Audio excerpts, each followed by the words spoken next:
Haya, Zakayo ashuke asishuke? Zakayo ashuke asishuke?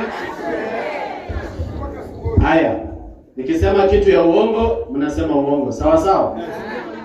Wakenya hamjambo. Mimi nataka niwaeleze na nataka mnisikize vizuri.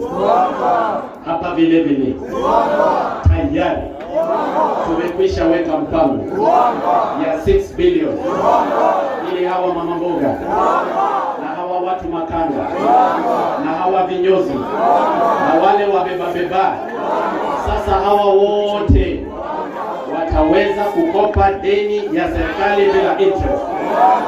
Sijui kama tunaelewana. Mimi nitazungumza na huyo mjumbe wenu. Hii barabara ya kutoka hapa Kiamo kama kwenda mpaka hapo Kianyaminge, kwenda mpaka Getaurio, huyo contractor alikuwa ni mkora. Sasa nitaleta contractor mwingine. Mimi nataka niwaambie hivi, falsehoods, misconceptions and half truths will not have an opportunity in the Kenya that we seek to be. Zakayo ashuke asishuke? Ashuke asishuke? The Honorable Excellency Martha Karua, first let me congratulate you on this day and say thank you.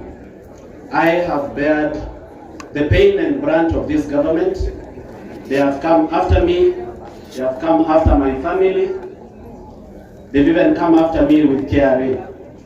I've been arrested, I've been put in several police stations, but you have stood with me as my lawyer and my advocate, and I want to confirm to the people of PLP that I've never paid even 10 shillings. As our mother and our friend, we honor you and we honor your sacrifice in this country. We do not take it for granted that you've given your heart towards the liberation of Kenya. We as the young people are here to support you through that journey.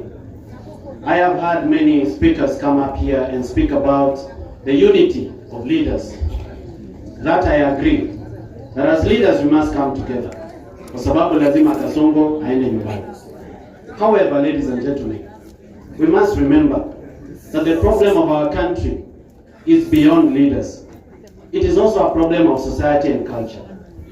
We need to think very seriously about the economic liberation of the people of Kenya, and more especially the young people, and for them to have opportunities to live, work, and grow in this country. 78% of our population is made up of young people, and out of that population, 6 million young people are looking for jobs, and they cannot find. The president that we have is claiming to have created jobs in the construction sector. Those are Mujengo jobs. Now, as you are very well aware, those jobs are temporary, and they are not permanent. Young people need dignified employment. The Cabinet Secretary for Labor, Alfred Mutua, recently I met him at the airport when I was coming from Mombasa, and he threatened me. And I want to say from this stage that he should return the 16 million shillings that he collected from young people as a promise to give them jobs in Saudi Arabia. He collected 50,000 from each of those young people, and to this day, none of them have gotten visas to go and work abroad. We should be very deliberate about creating job opportunities at home. Ladies and gentlemen, I stand here as a testimony that young people are very much interested in the leadership and governance of our country. And you, the young people, are listening to me. Today is a wake-up call to you, not just to be voters, but to stand up for positions of governance. Yes. You should not just complain. You should be solution finders. You are not enough to just be voters. You can be members of parliament, you can be senators, you can be governors, and you can be presidents. You can be the change that you want to see. And I hope to see that. My hope for the People's Liberation Party, which is PLP, is that it will give more tickets to young people to run for different positions. Na mimi Mheshimiwa Martha Karua, Senior Counsel, I want to request you that these young people, you should waive the money that they need to pay for party tickets, so that young people get free ticket to stand up for leadership in our country. Mwisho kabisa, as I finish, I've had the privilege of touring this country, 32 counties in total. Na mheshimiwa, mimi nataka kuambia kwamba ile mambo yanaendelea hapa ni wizi bila kazi. It is theft to the left, theft to the right, and theft in the center. There is nothing that is going on in our country. Out of a budget of 3.9 trillion, 70% of it goes to theft and pilferage of public funds. And if you go everywhere in this country, it is dead project after dead project. Corruption has killed our devolution. It has killed opportunities to young people. Please, if you get an opportunity, give that a thought and ensure that we end corruption in our country. Mimi nina azma ya kuwa rais wa Kenya. But that is the will of God. It is God that gives leadership. It is not me to give it to myself. If you become our president ahead of me, ile kitu peke yake naomba ni kiti ya anti-corruption. Mimi, and I want to work for free. I don't want to be paid. Nipatie tu hiyo kiti ya EACC na uzime simu. Niwache mimi nitashughulikia hapa. Thank you and God bless you. Thank you very much, Bwana Kibaso. I would like to invite Professor Kivuta Kibwana. He did a very good job in the county government of Makueni, a living example of humility combined with excellence. Makueni alifanya kazi na sasa tunataka kumsikiza ili atueleze. Tumesema palipo wazee haparibiki. Asante.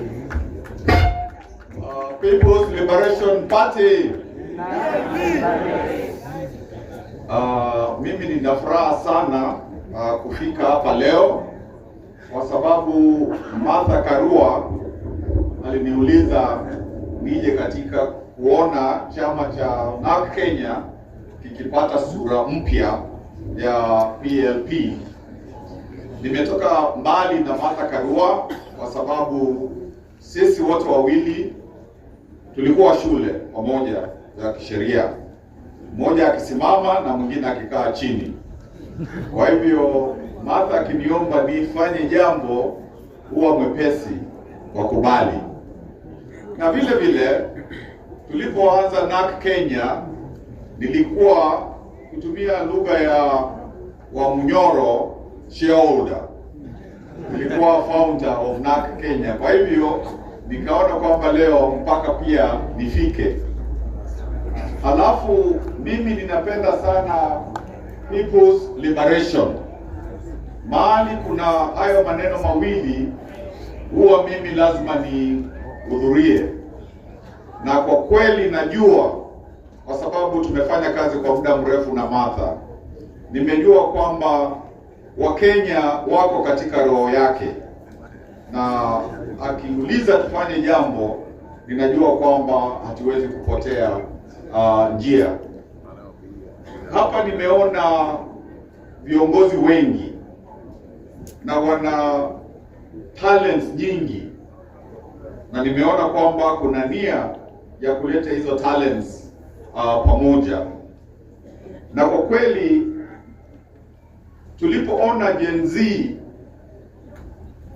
wakisimama ndio wakomboe Kenya, they sacrificed their lives for a purpose. So even hao viongozi wako hapa na kuna wengine hawako hapa, ninajua kwamba if the young people could sacrifice their lives for Kenya, each one of you and maybe others who are not here want to be presidents, you will do a small sacrifice of sacrificing your presidential ambitions so that the country can go forward. Kwa sababu hicho kiti cha president kinaweza kukaliwa na mtu mmoja, hakiwezi kukaliwa na watu wawili. And even when one person is the president 2027 going forward, what I think is needed in this country is group leadership, so that a president is just a person who is before, the others, lakini sio yeye kila kitu jinsi tumeona. Alafu nikimalizia nataka niseme huyu Kasongo ni ngumu, na he is good at last mile politics. Kwa hivyo huyu ni mtu wa kupangiwa vilivyo. Watu wakifikiri ni mteremko, ana mbinu nyingi. Kwa hivyo ndio tusiseme tunafurahi, hiyo sio enough. Kazi itafanywa, inatakikana ifanywe, na nimeona kwamba kuna new political capital of Kenya mahali kunaitwa Wamunyoro. Na ninaona kwamba tutaendelea kwa sababu ukiona watu kama akina Mukisa, mtu ameenda nchi zote za ulimwengu, ana marafiki wengi huko, anaweza to get a door finished. Hata ndugu yangu Kalonzo, isipokuwa kuna wakati tunakuwa na shida kidogo ana capacity ya kuwa he has not been mentioned with corruption. Kwa hivyo hapo kuna jambo. Huyu mzee, that's a tough nut. Yes. Huyu ni mtoto wa Maumau. So a lot is expected from you. Na wote tunaweza kuendelea. Kwa hivyo ndio nisitumie wakati mwingi. What I really want to say is it must be a true people's liberation. Kwa sababu we don't want to replace Kasongo na Kasongo mwingine. Si ndio? We don't want to replace Kasongo na Kasongo mwingine. And the young people, we don't want them to be in party wings. We want them to be an integral part of our politics. Because you here are people to hand over power to these young people, these Gen Zs, so that tuna kizazi kipya. Kwa hivyo nafurahi kwa sababu nimeona dalili kwa umbali ya muungano wa wazalendo, tuseme MUA. Asanteni.